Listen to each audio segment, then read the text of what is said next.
이 말씀은 그 당시에 하나님의 일에 열심하는 사역자들이 삶의 수단과 생계수단이 없었는데, 그러자면은 성도들이 공급을 해야 됐습니다. 왜냐하면 그들은 자기 생계를 다 포기하고 이 일에 나선 사람이니까, 자기가 할 수 있는 일을 다 포기하고 하나님의 복음을 가르치는 사역에 나선 사람이기 때문에 성도들이, 신자들이 그 일을 감당해 줬어야 됩니다. 그러니까 너희가 어떤 좋은 것이 생기거나 쓸 것이 생기면은 그런 분들을 기억하고 나누어라. 만일의 경우에 그런 마음 품지 않고 욕심을 품고 자기 배만 불리게 되면은 안 된다. 자기 육체를 위해서 심게 되면은 자기의 욕심을 위해서 심게 되면은 육체로부터 썩어질 것을 거두겠지만은, 그러나 하나님의 영광과 주의 복음을 위해서 심게 되면은 영생을 거두리라 라는 그런 취지의 말씀입니다. 이 말씀은 거둔다라고 하는 말, 그 말이 우리에게 아주 인상적으로 다가옵니다. 특히 낙심하고 힘들고 살면서 열매가 없는 사람들, 그런 사람들에게는 우리에게 위로가 되는 말씀이죠. 포기하지 말아라. 때가 되면 거둔다 라는 뜻입니다. 그러나 오늘 저는 이 말씀 속에 함축되어 있는 몇 가지 중요한 정신을 여러분에게 말씀을 드리고자 합니다. 포기하지 않으면 거둔다. 이 말은 단순히 힘들게 사는 사람들이 열심히 성실하게 살다 보면은 좋은 날이 올 것이다, 이런 도덕적 교훈이 아니에요.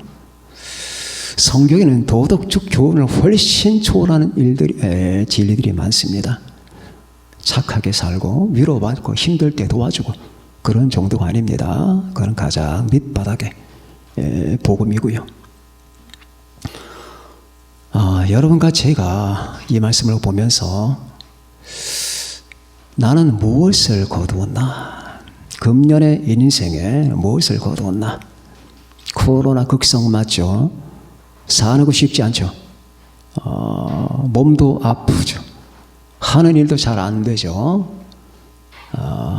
온 세상이 우울하잖아요. 그 우울한 가운데서 이렇게 바둥거리면서 살아가는데 뭐 얻었습니까? 여러분의 소득이 뭡니까? 금료가 올랐습니까? 집을 샀습니까? 아니면 차를 샀습니까? 하늘 일이 잘 되는 겁니까? 뭔가 소득이 있어야 되잖아요. 이제 12월이 곧 올 텐데 12월 말쯤 되면은 사람마다 많은 사람이 우울해합니다. 나는 뭐를 하면 살았지 금년에? 내가 얻은 게 뭐냐? 이런 생각들을 해요. 12월이면은 그런 분들이 많습니다.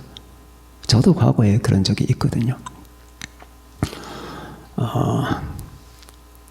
그러면 12월 뿐이겠느냐? 당신의 삶을 70년으로 한번 한정해보자. 당신이 지금 70세라 하자. 그럼 이런 질문을 해야 되잖아요. 나 70년 동안 뭐 했을까?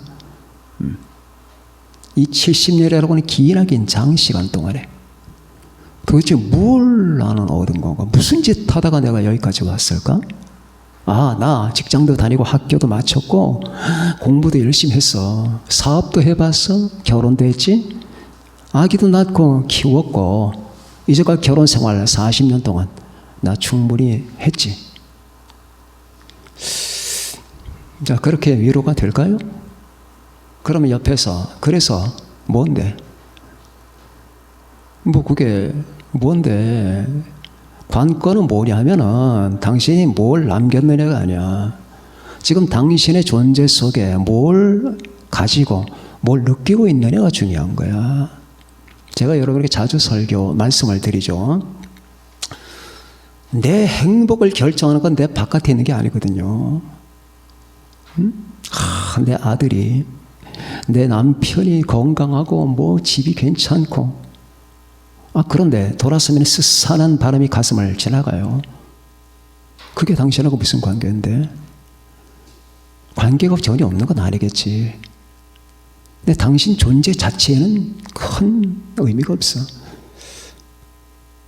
사람은 내 바깥에 있는 게 아니라 내 안에 있는 걸로 나 자신의 행복 지수가 결정되는 거예요. 내 안에 있는 거, 그러니까 바깥에 있는 거, 직장, 돈, 집, 차, 환경 이런 거 보지 말라고. 지금 내 존재 안에 무엇이 있느냐, 그거 보시라고. 그거 없으면 다 비참하게 됩니다. 저기 공원에 돌아다니시는 노인들과 제가 언젠가 제주도에서 과거에 선장을 하던 분을 만난 적이 있어요. 과거에 10만 톤 하는 배를 자신이 운영했던 선장입니다. 그때 제 나이가 30대 중반 정도 됐었는데 그분하고 대화를 하다가 뭐 하시던 분입니까? 했더니 과거에 제가 10만 톤 배를 가지고 있었던 선장이랍니다. 근데 지금 얼굴이 초췌하고 그냥 삶에 별 낙이 없고 희망이 없어요. 10만 톤 아니라 100만 톤 운영은 보래요. 지금 내가 낙이 없는데 그거예요. 자식이 잘 되고 가정이 뭐 편안하고 집 사고 차 사고 그럼 뭐래요? 내가 비참한데. 내가 비참한데. 그래서 사람은 시간이 지나면 변해야 돼요. 이 변화가 시간의 소득입니다. 어떤 변화일까? 차 사고 집 사고 금리 오르고 재산 확장되고 그게 아니라 내 존재의 변화라니까. 존재의 변화. 나는 금년에 아니면 평생 동안에 얼마나 변화됐나? 휴대폰 좋은 걸로 바꿨다고? 그게 뭔데? 그게 당신들하고 무슨 관계인데? 휴대폰이 당신 안에 있나? 당신 밖에 있지. 내 안에 있는 걸 갖고 결정하자니까. 내 안에 있는 게 아니면 궁극적으로 나를 못 지켜줘요. 저 바깥에 있는 건 결코 내 안에 못 들어온다니까. 차가 내 안에 들어와요? 집이 내 안에 들어오냐고. 저금통이 내 안에 들어오냐고. 그게 안 들어온다니까. 못 들어와요. 내 안에 들어오지 않는 건 결코 내 운명을 좌지우지 못하는 거예요. 내 안에 있는 거, 내 존재 안에 포함된 거. 그래서 거기서 소유냐 존재냐가 나오는 겁니다. 에릭 프롬이 지었던 책, 존재냐 소유냐. 당신은 자꾸 소유 갖고 얘기하는데 소유로서는 결정이 안 됩니다. 존재가 중요합니다. 그 존재는 변화되어야 됩니다.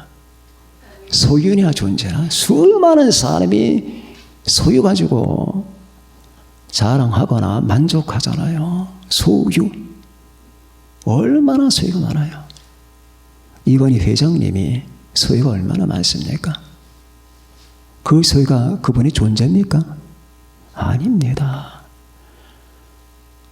여러분 항상 기억해야 됩니다. 이 소유가 아니라 존재가 내 행복과 운명을 결정하는 거예요. 학교 진학하려고 하죠? 인류대학 가고 싶죠? 우리 젊은 친구들 서울대 가고 싶죠? 서울대 수석으로 입학해서 수석으로 졸업했어요. 가장 잘 나가는 과를 택해서. 그러면은 아주 잘 될 것 같고 행복할 것 같죠? 살아봐. 그거는 잠깐이야. 아무것도 아니야. 그거는. 대학 안 나오고 아예 고등학교도 안 나와봐도 중학교만 나오거나 초등학교만 나와도 그 사람보다 훨씬 더 행복할 길이 얼마든지 있어요. 그렇게 살라는 게 아니에요. 내 바깥에 있는 것 갖고는 내가 결정이 안 된다니까. 내 안에 있는 거. 그래서 우리는 변해야 돼요. 어떻게? 철이 금으로 변해야 돼요. 아시겠습니까? 철은 녹슬어요. 녹슬면 부식이 됩니다. 부슬부슬 다 떨어집니다. 이 말을 사람들이, 여러분들은 알겠지만 저기 있는 사람들이 알까? 그걸 모르면 모를수록 불행해지는 거거든요. 다 녹슬어요. 지금 녹 안 쓴 사람 있으면 데리고 와 보셔요. 지금 메스컨 타고 있는 사람과 녹슬지 않은 사람 있으면 데리고 와 보시라니까. 녹이 어디까지 갔나요? 좀 있으면 부러져요. 부러져. 끝납니다. 운명이 끝날 사람들이에요. 그런데도 몰라. 1년 출세하겠다고 1년. 기껏 해봐야 제가 볼 때는 1년이나 2년인데 윗사람에게 잘 보이겠다고 기껏해 몇 개월 있다가 목이 잘릴 사람들인데, 야, 그거 보면 어떻게 사람들이 저렇게도 근시안적일 수가 있을까? 여러분 보세요. 지금 잘 나가는 사람 좀 있으면 다 잘려요. 그거 올해 뭐 1년이면 끝납니다. 다 끝납니다. 지금 줄줄이 감옥 들어갈 사람 지금 줄을 섰습니다. 그런데도 지금은 아니니까 참 어떻게 저렇게 살아갈까?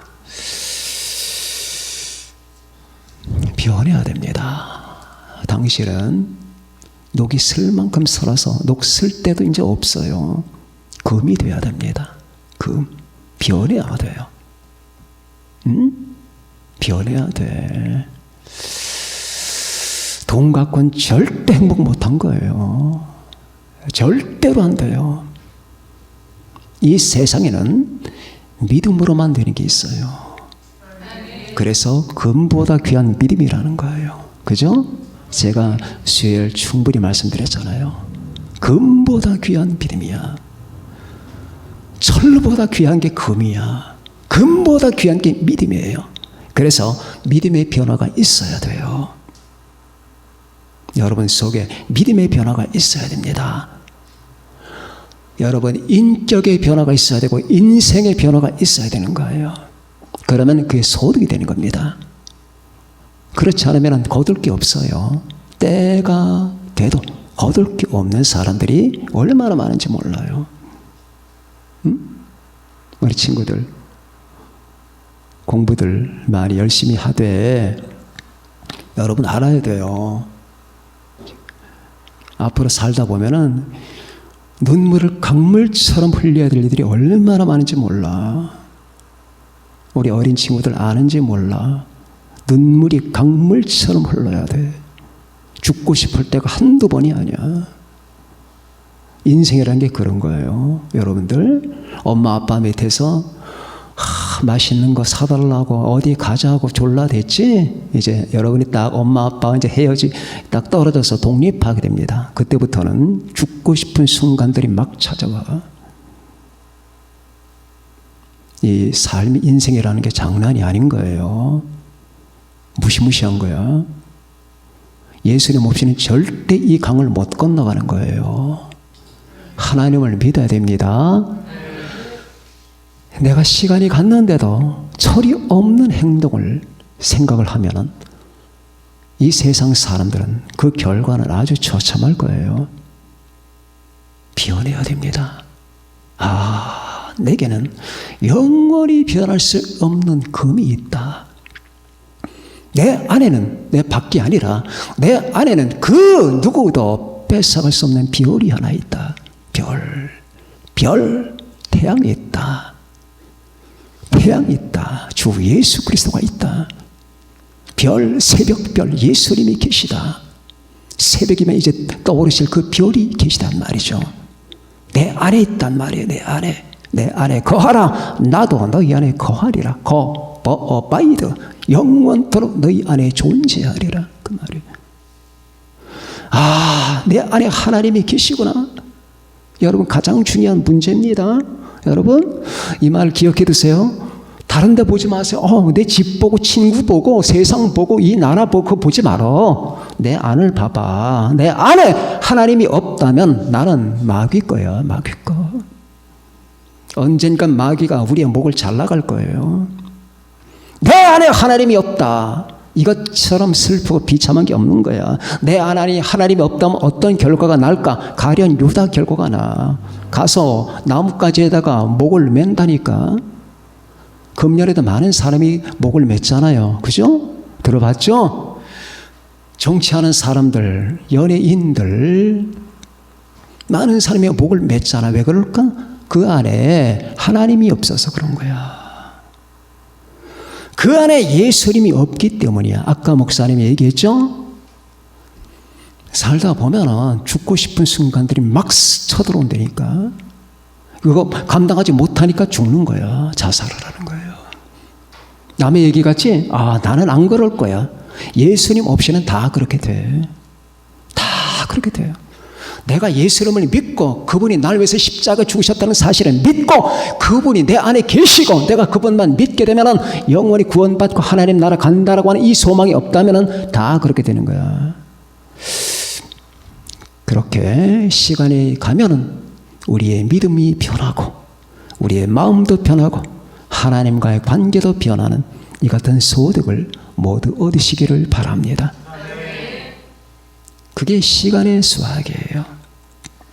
인생의 수학이 있어. 인생의 수학. 두 번째, 저는 가끔 이 이미지가 상당히 저한테는 아주 감성적이고 은혜롭습니다. 어떤 이미지냐? 한 사람이 버스 정거장에 서 있어요. 근데 하늘에서 비가 쭉쭉 내리고 아니면 눈이 내립니다. 버스 타고 어디 가야 되잖아요. 근데 이 사람은 그게 아니야. 계속 서 있어. 어쩌려고 저러는 건지.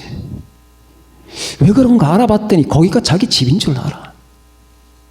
참. 당신은 버스 정거장에 서 있다는 사실은 버스 타고 어디론가 가려고 하는 거 아닙니까? 그럼 가세요. 아니에요. 나는 목적지가 여기입니다. 그게 이 세상 사람들이야. 그게. 이 지구가 목적지인 줄 알아. 자, 하나님이 사람을 만들어서 이 땅에 보내시잖아요. 어머니 자궁에서 작성이 됩니다. 작성이 된 게 사람 형상을 이루게 돼요. 그럼 어머니 자궁문을 열고 나옵니다. 첫 발을 딱 디뎌요. 그때부터 이제 그 사람의 존재가 시작되는 거예요. 물론 임신됐을 때부터라고 해야겠죠. 엄밀하게 말하면. 그러나 이 세상 찬바람은 그때 만난다고. 그때부터 언제까지냐? 이제 영원이에요. 영원히. 한 번 존재한 건 없어지질 않습니다. 하나님이 왜 사탄을 없애버리지 않을까? 하나님의 말씀 한마디면 사탄을 없앨 수 있어요.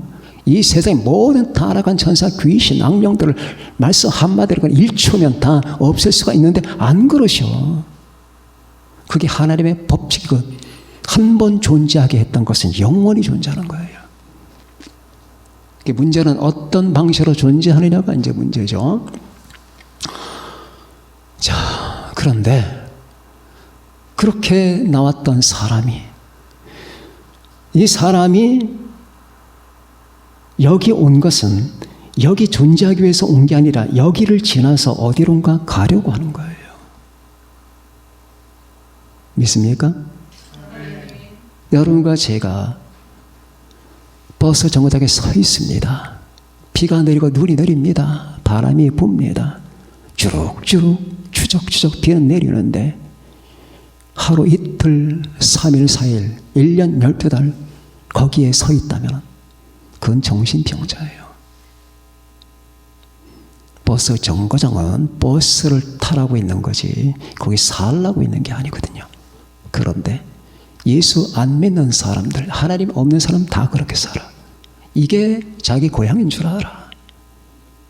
이 정거장인데, 이 정거장, 이 지구를 딛고 피어오르는 건데 여기에다가 그래 봤자 한 70, 80 살다가 죽으면서 인생은 목적이 아니에요.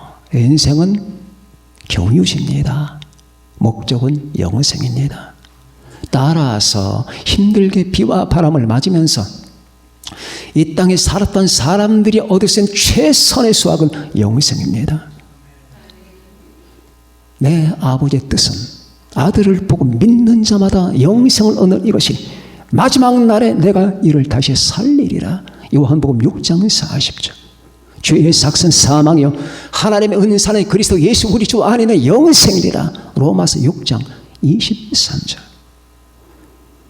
내가 진실로 너희에게 이르노니 내 말을 듣고 또 나 보내신 이를 믿는 자는 영생을 얻고 심판에 이르지 아니하나니 사망에서 생명으로 옮겼느니라. 요한복음 5장 22절, 23절, 24절, 25절 쫙 나가죠. 이거예요. 영생이에요. 우리가 여기서 잠깐 당하는 아픔과 슬픔을 참을 수 있는 것은 이 바깥에 생애가 있기 때문이에요. 이건 거꾸로 매달 알아도 참을 수가 있어. 고통이 많으면 얼마나 많겠어요. 힘들면 얼마나 힘들겠냐고. 나중에 불못에 들어가는 것보다 낫잖아요. 오늘 계시록 시험 보는데 불못, 최종 운명, 사탄, 적그리스도, 거짓 선지자, 그리고 이 지구상에 존재했던 모든 악인들 전부 다 최종 운명이다. 불못입니다. 그건 언제까지? 70년? 아니에요. 영원히. 그러니까 이 땅에 살아가는 동안에 우리는 저 영원한 영생을 바라보면서 지금도 이 세상은 흔들리고 있잖아요. 이 지구가 흔들리고 있잖아. 사람들은 이 지구가 흔들린다는 사실을 모르나 봐. 지금 저기 스크린이 안에 쫙 펼쳐 있잖아요. 영적인 눈을 떠보라고. 그런 스크린 안에 쫙 펼쳐져 거기 딱 글자 하나가 서 있어. The end. 끝. 이게 안 보이나 봐. 끝이야. 제가 말씀을 드렸지만은 여기 한 여인이 진주 목걸이를 하고 있습니다. 그 진주 목걸이를 구성하는 진주 알이 40개가 들어갑니다. 40개. 한 개는 한 세대입니다. 그럼 여러분이 지금 몇 번째인가? 40번째 진주 알이에요. 41번째는 없어요. 40번째. 모든 게 다 흔들리고 모든 게 다 막이 내리고 있는데 여기서 뭘 하겠다고.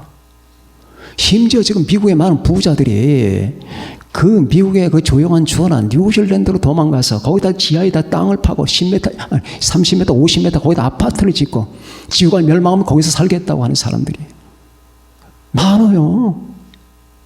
그들은 알거든. 압니다. 여러분 종말시계가 있어요. 미국의 종말시계. 종말시계가 지금 여러분 2분 전이야. 그건 예수 믿는 사람들이 정한 시계가 아니야. 과학자들이 세운 시계예요. 미국의 종말시계가 지금 12시에서 2분 전이라니까. 세계 종말의 시간이 2분 전이야. 예수 안 믿는 과학자들이 만든 여러분 계산법이에요. 그런데도 여기서 살겠대. 안 됩니다. 여러분과 저는 인생을 지나서 영원한 생명을 바라봐야 됩니다. 영생을 수확받기를 바랍니다. 시험 잘 못 쳐도 돼. 대학 좋은데 못 가도 괜찮아요. 그거 결코 중요한 거 아니야. 나는 차도 없어. 운전도 못해. 집도 조그매. 그거 중요한 거 아니에요. 자, 여러분과 제가 이거 넘어서의 하나님이 준비하시는 선물, 예수 믿고 예수를 사랑하고 우리 예수님의 십자가 보혈을 믿고 그분만을 따라왔던 사람에게 주는 하나님의 영원한 선물, 그게 영생입니다. 이 인생에서 얻을 수 있는 수확은 그겁니다. 모두 얻으시길 바랍니다. 마지막에 종말의 수확이 있습니다. 이건 또 달라요. 종말의 수학, 마지막 수학, 종말의 수학. 종말의 수학은 부활입니다. 시험 공부 많이들 하셨어요? 내가 오늘 설계했던 거 다 나옵니다. 자, 종말의 수학.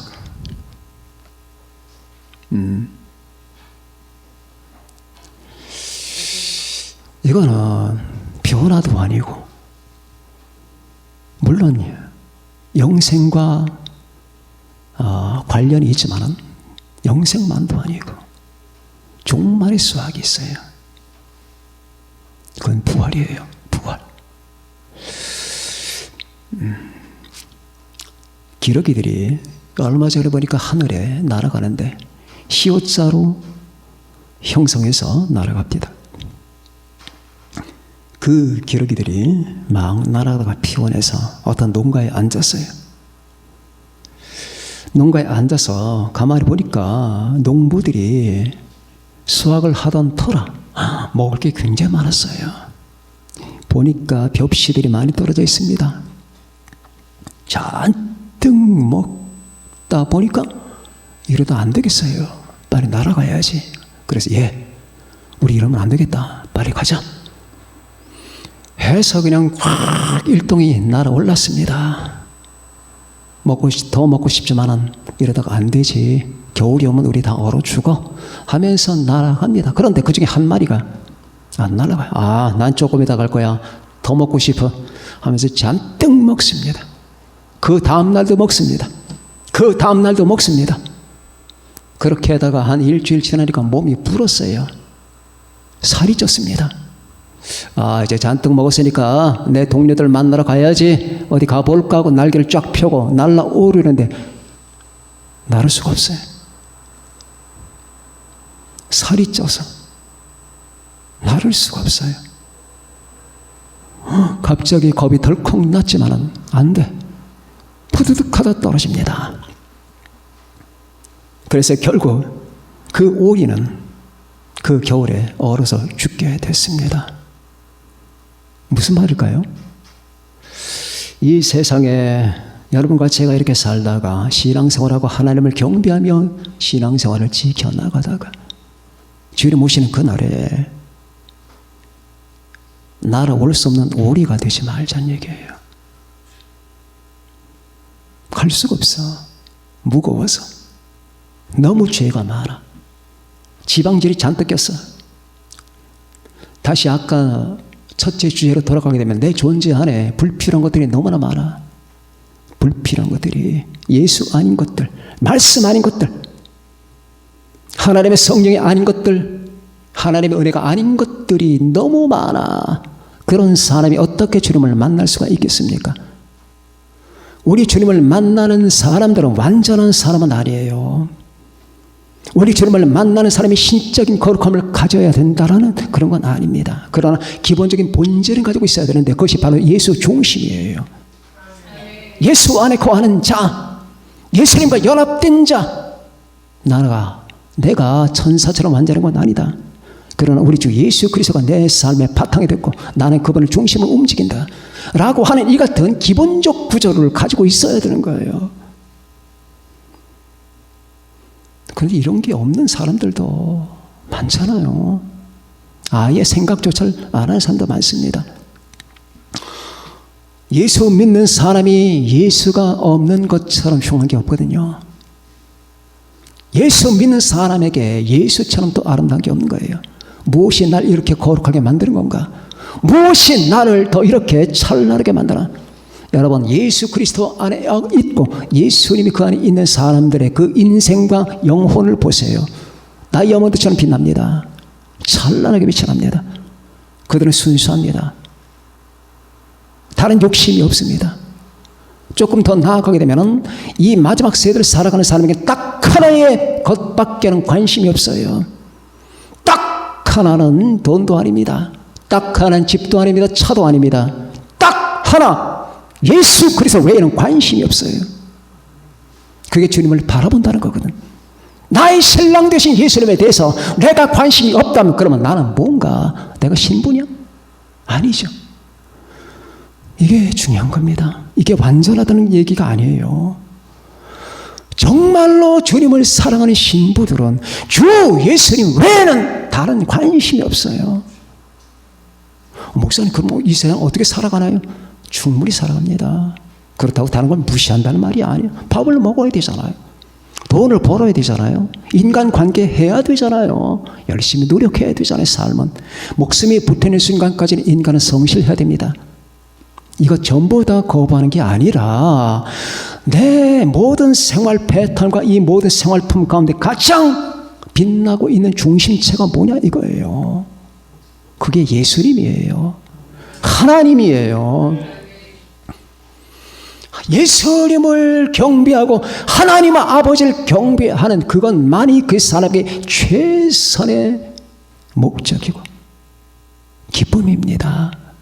이게 바로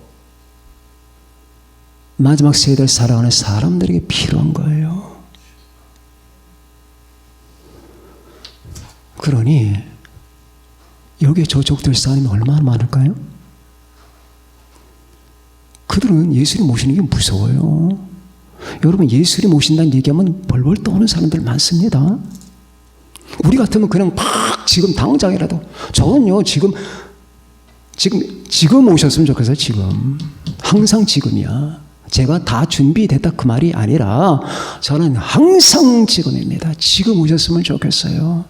다 차퍼 다 떼버리고 누구 때문에 더 늦게 오셔야지, 누구 때문에 조금 더, 다 그런 거 없어요. 이미 다 시간은 많이 지났다. 나머지는 주님께 맡기고 지금 오세요. 주여 족합니다. 그런데 대화를 하다 보니까 주님 지금 오시면 안 된다라고 하는 사람도 있습니다. 난 깜짝 놀랐어요. 세상에는 주님 오시는 것을 거부하거나 원치 않는 사람들이 있구나. 왜?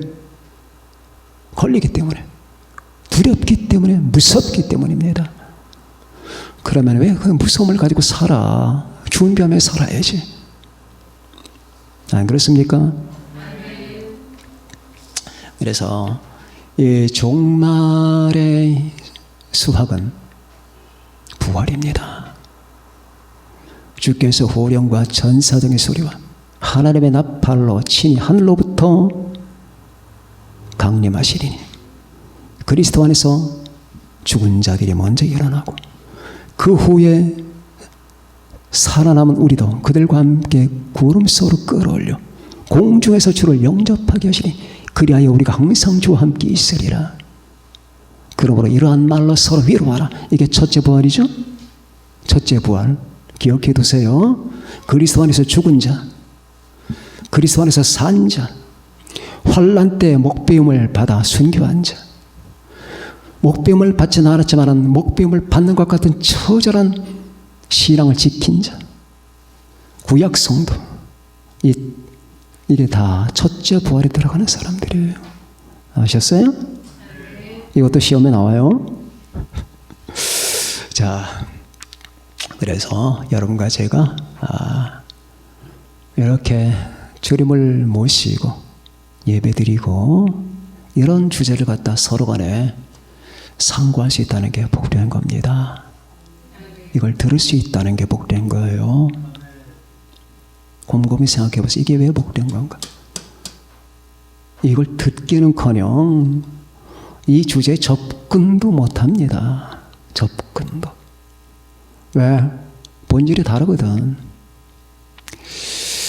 그래서 여러분과 저는 시간이 흐르면 우리 안에 영적 믿음의 변화가 있어야 되고 이 세상을 살다 보면은 마지막에 주께서 우리에게 말하신 영생을 얻어야 되고 이 마지막 세대를 살다 보면은 우리가 결국 부활체가 되어 부활을 해야 되고 이 세 가지 소득을 잊지 마시기 바랍니다. 모두에게 이 같은 세 가지 축복이 임하시기를 예수님의 이름으로 축원합니다. 기도하시겠습니다.